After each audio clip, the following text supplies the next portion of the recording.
The city of Des Plaines is growing. In the recent 2020 census, the city's population increased to over 60,000. That is our largest population ever.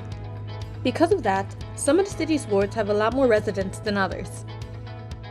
The U.S. Constitution and state law require that wards have essentially equal populations.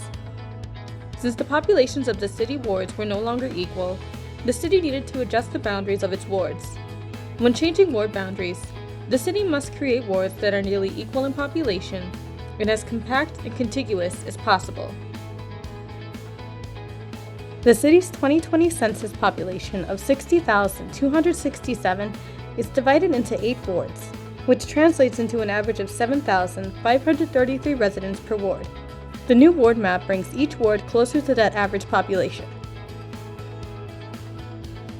When choosing where to adjust ward boundaries, the city tries to minimize changes while trying to ensure that the wards are as compact as possible, while also respecting existing neighborhoods, precinct boundaries, and major dividing lines such as railroad tracks, major roads, and rivers. The city of Des Plaines also makes sure that all wards are contiguous, meaning that you can travel from one point to another in the same ward without crossing into another ward's boundary.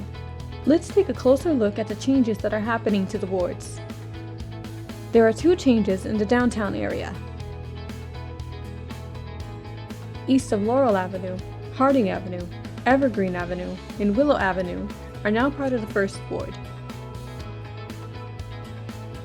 Prairie Avenue to the train tracks in between Graceland Avenue and River Road is now part of the 2nd ward. Moving away from the downtown, there are a few changes. To the south, there are some of the city's biggest adjustments.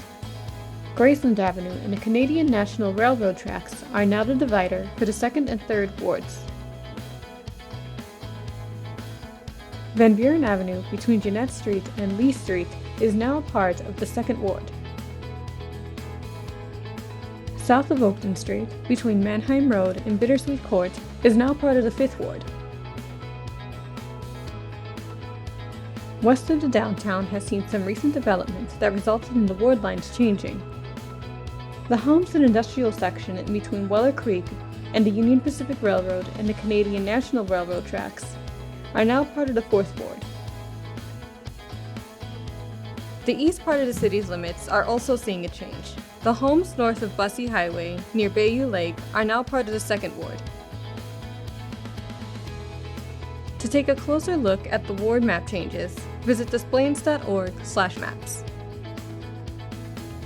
To get helpful information about your property, like who your city, state, or U.S. officials are, when your garbage collection day is, or school district information, please visit our community portal page at desplaines.org/community portal.